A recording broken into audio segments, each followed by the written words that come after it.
Senate Republicans urging their GOP colleagues, meanwhile, to block a procedural vote today on more than $110 billion in national security supplemental money. This is the package introduced by Democrats yesterday.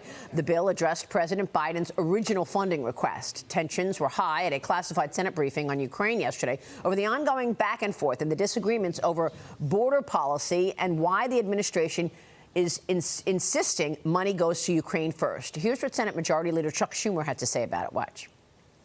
If this fails because of border, that's not a bipartisan failure. That's a failure of the Republicans and the Republican leadership. The only reason they added border was because a lot of members of their hard right said they want border. So I guess Chuck Schumer doesn't agree that the border being wide open is a national security risk. Joining us right now is Oklahoma Senator James Lankford, a member of the Senate Homeland Security and Governmental Affairs Committees. Senator, thanks very much for being here. You're the lead Republican negotiator on the border talks. I want to get your take on what happened at the briefing, but first, I've got to question you about what Chuck Schumer thinks about the border. He thinks this is coming out of nowhere, I guess. He says that this is going to be a Republican failure if, in fact, it doesn't come to pass because of you and your colleagues pushing for border change. Yeah, it's pretty remarkable to me to hear Chuck Schumer say if this goes down, it's because Republicans want to actually close the border. The next part of that sentence, I guess, that he left out was, and Democrats do not want to close down the open border. Let me break a little news with you, Maria. Yesterday, the numbers just came out literally just minutes ago. Yesterday, there were 12,080 crossings in a single day. 12,000 crossings. That's an all-time record high. We've seen the numbers continue to be able to skyrocket. The administration literally has no ability to be able to manage the border, no willingness to be able to manage the border. And to their credit, the Biden administration actually weeks ago came out and said, we want a national security package that deals with Israel, Ukraine, the Pacific, and the border. So while Chuck Schumer is saying Democrats want nothing to do with this, the White House is quietly saying, actually, we do want to be able to have some funding to close the border. And then they immediately said the funding would just be a tourniquet. What we actually need is a change in policy. We as Republicans are actually listening to the American people to say, absolutely, if we're going to do national security, it starts with American national security. Yeah, and it's not just Texas, right? Lukeville, Arizona, seeing the surge of mostly adult male illegal migrants from all over the world, including Middle Eastern, African countries. Customs and Border Protection closed that crossing on Monday, redirecting the agents because they had to use those agents to deal with the crisis across the state. And then we heard from some of the migrants who were crossing the border yesterday. Listen to this. I love you, Joe Biden. Thank you for everything, Joe Biden. I'm a good person. I want to be a good person here in the United States. I came here because I want quality life. You know, America is a land of opportunity. Unfortunately, the land of opportunity is not doing much for those people who've already applied to become citizens and are waiting on a long line. These people are crossing over and, in fact, jumping the line, Senator. But Chuck Schumer doesn't want any change at the border, I guess.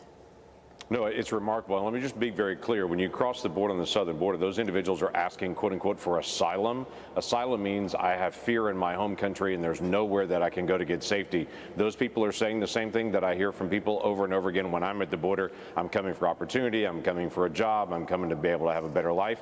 That is not asylum. They don't qualify for asylum. But the Biden administration is not turning them around at the border and say you have to apply legally. You can't just literally cross in one day where we have no criminal background check, no information about their background or their history. Many of them, we don't even have documents. They just walk in and say what country they're from and say what their name is, and they come take on a brand new identity here in the United States. Everyone sees that as a national security risk, apparently other than Chuck Schumer. So are we surprised that Christopher Wray yesterday testified under oath that now is the prospect of a terrorist attack on U.S. soil is at the highest he's ever seen? Yeah, I wasn't surprised. He not only said it's the highest he's ever seen, he said that there's warning lights every single direction that he's looking. Even Ali Mayorkas, the head of Homeland Security, has said the system is broken. We've got to change the asylum system from top to bottom. We've got to deal with recalcitrant countries. It literally seems like everybody is saying we've got to be able to fix this problem across the country, even now the administration, other than many of our Senate Democrats. So we've got to be able to push this through and say, let's fix this. Let's actually resolve it. Will you stand your ground? viewers want to know if the Republicans are going to dig in here. House Speaker Mike Johnson wrote a letter to the Office of Management and Budget Director Shalonda Young yesterday, issuing an ultimatum to the Biden administration for their push for more aid for Ukraine. Johnson writes this: supplemental Ukraine funding is dependent upon enactment of transformative change to our nation's border security laws. So, Senator, the Republicans are in the minority in the Senate, a razor-thin majority in the House. Will Republicans stand together and say no to Ukraine funding unless border policy changes? Simple answer is yes, and we'll actually prove that later on today. Chuck Schumer said he's bringing the supplemental bill from the White House today. Republicans will block that, will not allow what's called cloture for that to be able to move forward, and we will continue to demand we've got to have substantial change. That means we got to change the way we do asylum. You can't do it years from now. You've got to be able to do it at the border. We can't lose, catch, and release. We've got to be able to actually detain folks at the border so that we can actually process people that actually qualify for asylum to be able to come in, and those that don't qualify for asylum to be able to turn them around. So you feel you have the support within the Republican Party. You don't feel that there will be Republican senators or House members that say, no, I want to send this Ukraine aid regardless? In the Senate, obviously, this vote today will be in the Senate. I feel very strongly about where the House is. Okay. Everyone's been very, very clear on this to say we're standing firm. Now is the moment. We're completely out of control at our southern border. It's time to resolve this. Senator, what are your thoughts in terms of this prospect of a terrorist attack on U.S. soil? And you heard Christopher Wray yesterday saying all the lights are blinking. Right. What should we be thinking about? I mean, do you have any information on this for us in terms of where the threat is?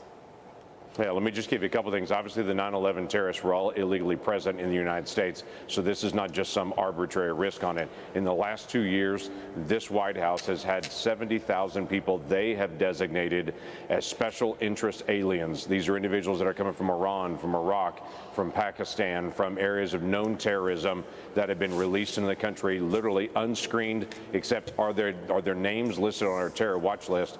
Otherwise, we have no criminal background history on them, have no idea. Those were released in the country, 70,000 just in the last 2 years. We've had almost 300 people that were picked up that were on the terror watch list just in the last 3 years. Yeah. So the threat is very real on this, and we should take it seriously. What about all these Chinese nationals coming in? We saw pictures of them. They all look like they're in collared shirts and suits and, military-aged men. What's that about? Yep, we do. The vast majority of individuals that are crossing our border are military-aged men. We've had 20,000 Chinese nationals that have crossed through just in the last few months. We have many individuals in my own state, in Oklahoma, that are being arrested right now that are working in illegal drug operations, that it's Chinese criminal organizations partnering with Mexican cartels to be able to actually do drug trafficking here in the United States. So we know those individuals. We also know that they illegally crossed the border just in the last couple of years. So we're seeing this pattern where the Chinese are actually sending people to us that they know are in criminal organizations and continue to be able to accelerate that process and increase the risk. Not only that, we've had Russians that have come across our border just in the last several months, and those numbers have increased dramatically. Have we heard from the White House on this? Do they comment on why it is so many Chinese nationals are coming? No, they've said typically it's their recalcitrant country that they're not taking their people back.